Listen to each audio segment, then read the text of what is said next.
Prethodno smo vidjeli da je Mofon nekako uspeo da probudi retki vatren i još ređi talenat za munje, ali je odlučio da to drži u tajnosti od svih. Mofon će kasnije biti izazvan na dvoboj od strane člana porodice Muv, suočen sa nemogućim šansama. Mofon konačno otkriva svoja dva talenta svima kako bi pobedio u dvoboju. Priča se nastavlja nakon dvoboja kada svi shvataju koliki je Mofan zapravo genije i čudo od deteta. On prilazi Mazau i zahteva svoju nagradu za pobedu. Muhaj moli svog brata da to ne uradi, ali Miza je bio čovek od reči i izvinjava se Mofonovom ocu zbog svog nepromišljenog ponašanja. Zatim zvanično proglašava Mofonovu pobedu i daje mu pravo da trenira u Svetom izvoru 7 dana. Kasnije, svi slave njegovu pobedu i razgovaraju o tome koliko mu je svetla budućnost, bilo da je to sa magijskim udruženjem ili na prestižnim školama. Gospodin Shang ipak podsjeća sve da ne odustaju i da naporno rade kako bi ostvarili svoje ciljeve. Zu je uzbuđen da vidi Mofonov napredak nakon treninga u Svetom izvoru, jer bi nakon toga trebalo da bude sposoban da koristi magiju srednjeg nivoa.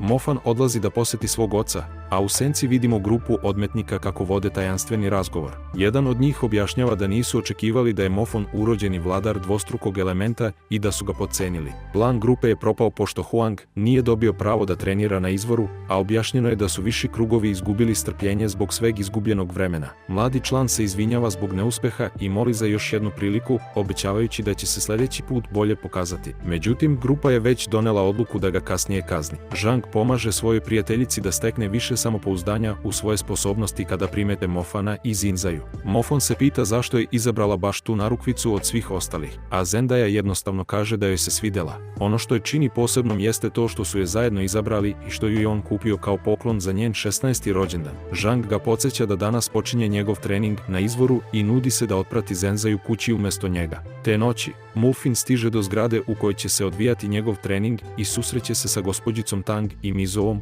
koji je pomalo iznerviran što je morao dugo da čeka. Gospođica Tang mu daje knjigu sa zvezdnom mapom koja će mu pomoći u oslobađanju magije srednjeg nivoa. Potom ga dočekuje kapetan Zuda, koji ne može da veruje da ranije nije shvatio njegov pravi identitet i objašnjava da je trening na izvoru san svakog maga koji treba negovati. Zurita je tu da nastavi istragu o devojci koja je nestala iz srednje škole u kojoj su se borili protiv pacova. Devojka zadužena za zaštitu Svetog izvora, po imenu Lin, je njena starija sestra i ona pomaže u prikupljanju informacija. On dalje objašnjava da je nakon pretraživanja tunela, koji je pacovlja glava koristila, pronađena čudna tečnost za koju se sumnja da je povezana sa izvorom. Međutim, to je sve što je spreman da otkrije i želi Mofanu sreću u tome da postane drugi najmlađi mag srednjeg nivoa u gradu nakon Ningxua. U jednoj laboratoriji objašnjeno je da je pronađena tečnost iz izvora veoma sličnog Svetom izvoru, ali da njen efekat dovodi svako živo biće u stanje besa i pokreće njihov urođeni nasilni potencijal. Zaključuju da je to verovatno razlog zbog kojeg se u posljednje vreme pojavljuje sve više pacova i odlučuju da zaraženu tečnost nazovu nasilni izvor.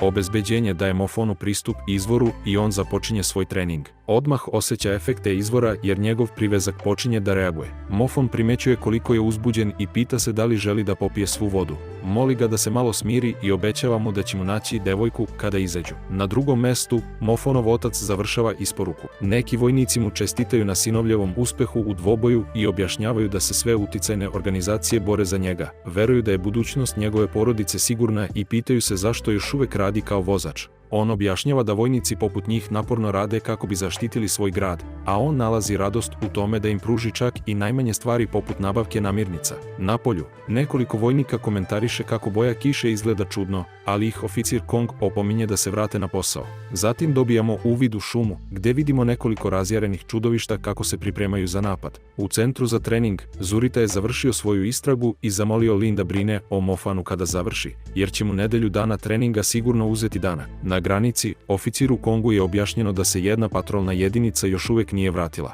Potom gledamo kako vođa tima objašnjava da će magovi svetlosti morati da koriste svoju magiju da pošalju signale u slučaju opasnosti, jer uređaj za komunikaciju privlače čudovišta. Baš u tom trenutku napada ih divlji vuk. U komandi vojske primećuju signale za uzbunu. Preostali članovi patrole su primorani da koriste komunikacione uređaje da bi kontaktirali centralu, jer su svi magovi svetlosti ubijeni i očajnički im je potrebna pomoć, ali je već prekasno, jer čudovišta kreću prema njima. Oficir Kong proglašava uzbunu 4. nivoa, što šokira sve jer je to alarm za veliku katastrofu, i objašnjava da će svaki izgubljeni minut značiti smrt stotina građana. Mofon se u objektu trudi da kontroliše neke zvezde, ali ne uspeva i shvata da čak i uz pomoć izvora, korišćenje magije srednjeg nivoa neće biti lako. Izgubio je osjećaj za vreme, pitajući se koliko je dana prošlo i kako su njegovi prijatelji. Na polju, građani čuju alarm, a gospodin Shang usmerava sve nazad u školu, objašnjavajući da su se pojavila čudovišta. Gospođica Tang spasava jednog dečaka od opasnosti, ali ostaje zapanjena kada iznad sebe ugleda krilatog vuka.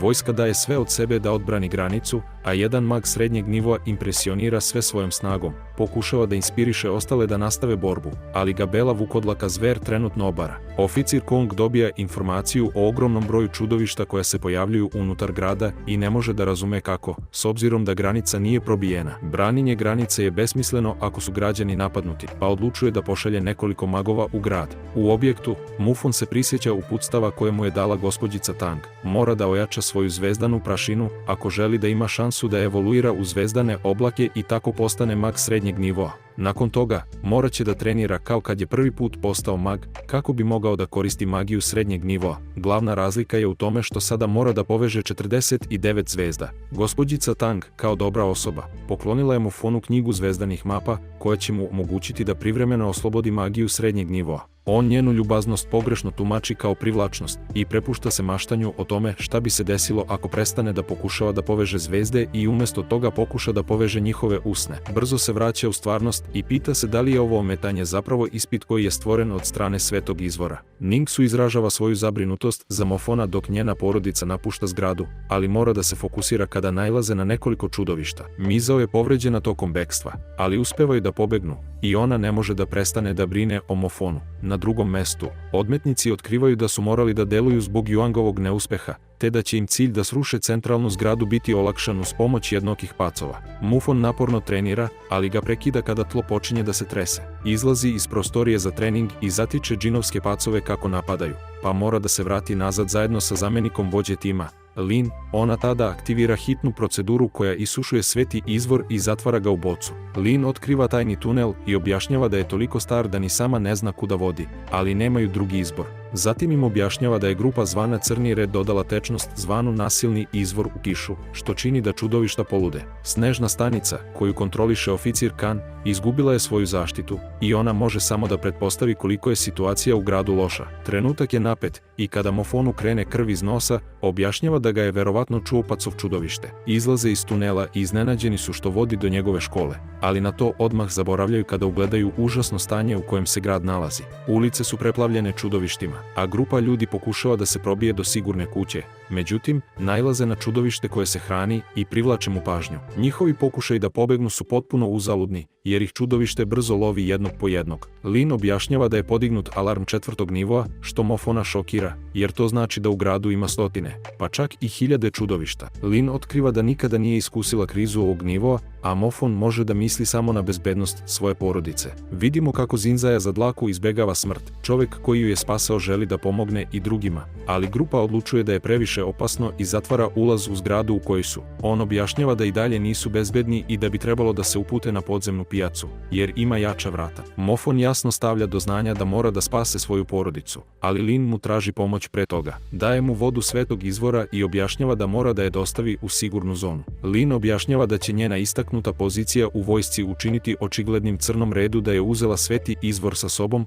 tako da to ne može učiniti sama. Pored toga, ona je mag vojske i čak i ako više nema nade za grad, mora ostati tu da ga brani. Sada je na njemu da zaštiti vodu svetog izvora, jer ako Crni red dođe do nje, kriza će se proširiti daleko izvan njihovog grada. Mofon odbija, jer mu je jedini cilj da pronađe svoju porodicu, ali Lin se usprotivljuje, podsjećajući ga da nije jedini koji ima ljude koje voli. Stražari koji su žrtvovali svoje živote kako bi ih zaštitili dok su bili kod izvora također su imali porodice. Lin je i sama izgubila sestru pre godinu dana dok je bila na važnoj misiji. Objašnjava da oni kao magovi imaju dužnost da zaštite stanovnike grada koji su bespomoćni. Mofon sada razume i moli Lin da zaštiti njegovu porodicu ako ih pronađe u gradu. Mofonov otac daje sve od sebe da se vrati kući, nadajući se bezbednosti svoje dece. Pokupi izgubljenog Muhea, koji želi da ode u sigurnu zonu, ali mu otac objašnjava da mora u grad kako bi pronašao Mofona. Muhe kaže da ništa ne može spasiti Mofona sada, jer je sveti izvor bio prva oblast koja je napadnuta.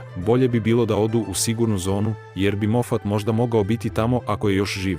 ali Sing mu odgovara da ili izađe iz vozila sada ili ide sa njim u grad. Na granici, oficir Kong odlučuje da mora da ode u grad kako bi ga branio, ali Janzo kaže da će on ići umjesto njega kako bi Kong mogao da ostane i čuva granicu. Mofon stiže u svoju školu i pronalazi oslabljenu barijeru oko nje, dok su čudovišta na svakom koraku. Učenici unutra nemaju nikakve šanse za opstanak. Bai uspeva da spase Zu, ali je mora podsjetiti da neće moći da spasu sve. Obavešteni su da su viši spratovi preplavljeni vukovima, pa odlučuju da se upute ka stadionu. Vidimo kako jedan učenik ne uspeva da koristi magiju pod pritiskom, ali drugi učenik, koji koristi munje, uspeva da porazi čudovište. Jang obećava Juheju da će ih izvesti odatle i dokazuje to kada su napadnuti. Međutim, moli je da pobegne kada ga zver priklešti. Samo nekoliko sekundi pre nego što bude ubijen, udarac munje odbacuje čudovište unazad. Mofon je konačno stigao. Čudovište se pokazuje kao veoma snažno, ali Jang mu spušta odbranu, a Mofon koristi svoju vatrenu eksploziju da ga dokrajči.